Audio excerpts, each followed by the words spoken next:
Si veis algo de cómo funcionaban los gráficos de las consolas que trabajaban con 2D, seguro que os habéis encontrado cosas como chars, tiles o paletas de color. Pero ¿qué es todo esto y por qué se usan? ¿No es más fácil decir el color de cada píxel y ya está? Los tiles no funcionan igual en todos los sistemas, incluso pueden cambiar dentro de la misma consola dependiendo del modo gráfico utilizado. Por eso voy a explicar cómo funcionan los sistemas de tiles y para qué sirven en general, sin entrar en detalles concretos de ningún sistema.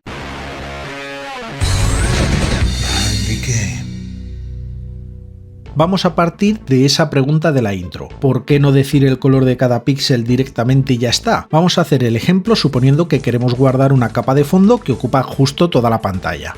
Vamos a imaginar que en nuestro sistema puede mostrar 64.000 colores distintos. Nos haría falta 16 bits para poder tener números que vayan de 0 a 64.000 y elegir cualquier color. Así que tendríamos que tener un número de 16 bits para cada píxel para decir de qué color va a ser. Y vamos a suponer una resolución de 256 x 224 que es bastante estándar. Esos son 57.000 y pico píxeles. Eso supondría 112 kilobytes en total para la imagen. El problema es que no tienes tanta memoria. Por poner algunos ejemplos reales, Super Nintendo, PC Engine y Mega Drive tienen 64 kilobytes de memoria de vídeo y Neo Geo tiene 74 kilobytes de vídeo. No nos entra en ningún sistema, y eso que solo hemos pensado en poner una imagen de fondo, pero en realidad los gráficos pueden ser muchos más. Tienes sprites encima de otros sprites encima de fondos, varios fondos con scroll diferente. Necesitas tener más gráficos en memoria que no solo uno por píxel. Así que la motivación está clara, necesitamos otra forma de almacenar los gráficos para que entren en memoria. La primera idea es usar gráficos repetidos. Si estamos dibujando una pared de ladrillo, no hace falta que cada ladrillo sea distinto, podemos coger el dibujo de una zona de ladrillos e irlo repitiendo por toda la pared. Esa es la idea del tile, también llamado characters en algunos sistemas. Os lo podéis imaginar como un cuadradito de dibujo que podemos repetir.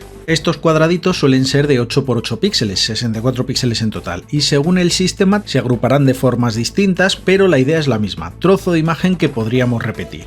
Vamos a pintar ahora el fondo con tiles de 8 x 8 píxeles. Llenaríamos la misma imagen de antes con 896 tiles. La idea es repetir alguno de estos tiles, no necesitar un tile diferente para cada espacio, así que vamos a suponer que el sistema tiene memoria para 256 tiles de este fondo. Para tener números de 0 a 255 necesitamos 8 bits, así que ya no tendríamos que decir qué color va en cada píxel, pero sí qué tile va en cada espacio. Eso lo haríamos con 896 bytes, menos de un K. Y luego hay que definir cada tile internamente, el color de cada píxel de esos 8 x 8. Esto supone 128 bytes por tile.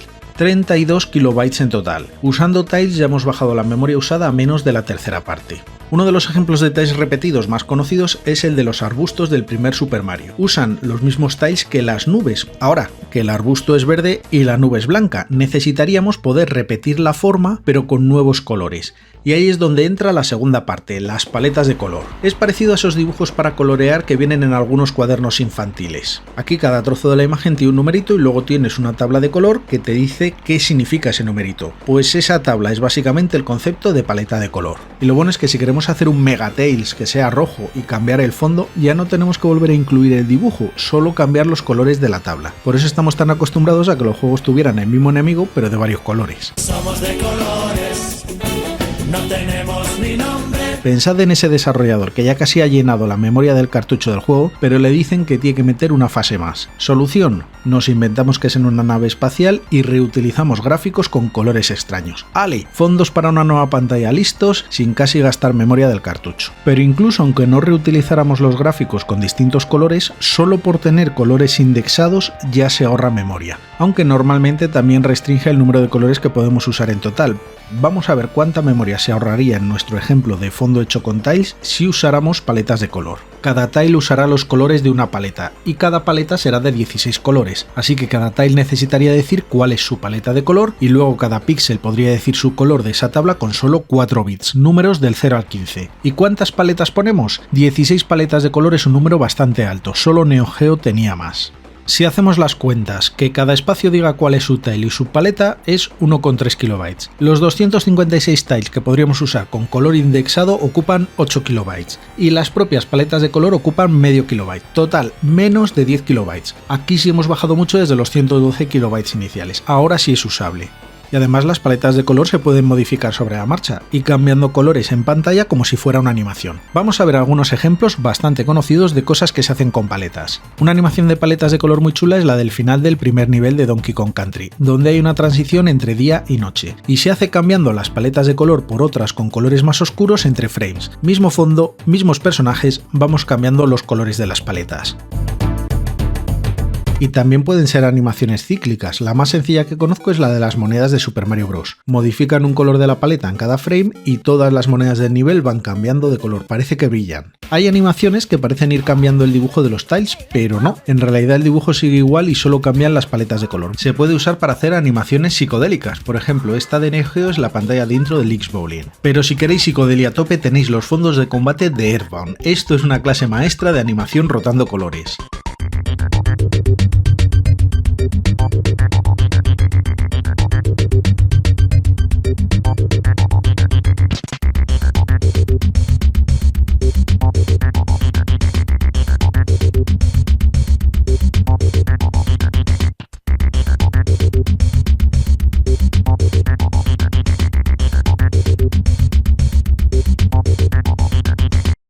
Sin salir de Super Nintendo tenemos otro ejemplo, esta cascada del Secret of Mana que parece que el agua está cayendo, pero en realidad solo van cambiando los colores, no se cambia el dibujo.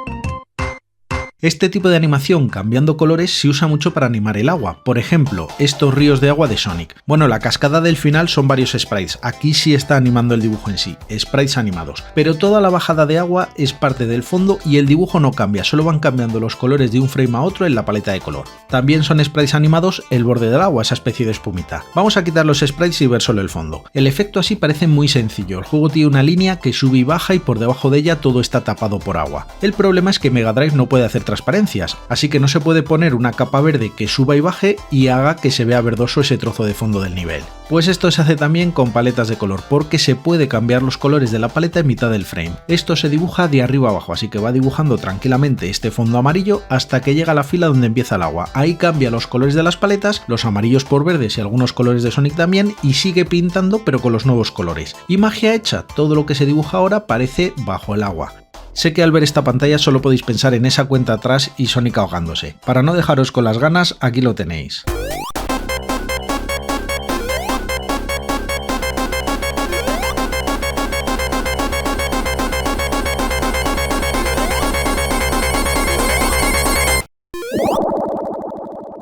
Hay un caso curioso, el de Game Boy. La Game Boy no tenía colores, tenía 4 tonos de gris, fijos, aunque se veían verdes en la consola original por el teñido de la pantalla. Así que no se tenían que preocupar por paletas de color, ¿no? Si siempre son los mismos 4 tonos y solo esos 4, pues sí tenía paletas de color. Por absurdo que parezca a priori, usaban paletas de color. Tenían una para los fondos y 2 para los sprites. ¿Para qué? Pues por ejemplo, puedes poner un fondo y hacer una transición hacia oscuro haciendo que los colores sean todos negro poco a poco, fundido a negro rústico para Game Boy. En el caso de los sprites, tener 2 paletas distintas sirve para hacer cosas como parpadear entre claro y oscuro rápido cuando recibes daño, o intentar mejorar el contraste de sprites repetidos, lo que podían. Y todo esto sin gastar más memoria, sin gráficos duplicados, solo tirando de paletas. Así que cuando sacaron dispositivos compatibles con los juegos de Game Boy pero con pantalla color, tenían fácil interpretar esas paletas de color cambiando los grises por colores de la nueva paleta. Ahora tenían muchos colores. En los cartuchos nuevos añadieron información adicional sobre qué colores usar si pintaban a color. Como los sprites necesitan tener un color de transparencia, un juego inicialmente pensado para 4 tonos de gris podía pasar a tener 4 más 3 más 3, 10 colores en sistemas a color. Pero los juegos de los primeros años no tenían nada de esa información extra de color, así que se tenían que inventar combinaciones de colores. Estos dispositivos a color fueron el Super Game Boy de Super Nintendo y después la Game Boy Color, y ambos funcionaban un poco diferente. En el caso del Super Game Boy metieron 32 posibles paletas de color, algunas pensadas directamente para encajar con juegos importantes y que si detectaba ese juego se activaban solas. Pero el usuario podía elegir la paleta de color en el menú de Super Game Boy, incluso podías crear tu propia paleta de color, jugar con los colores que quisieras.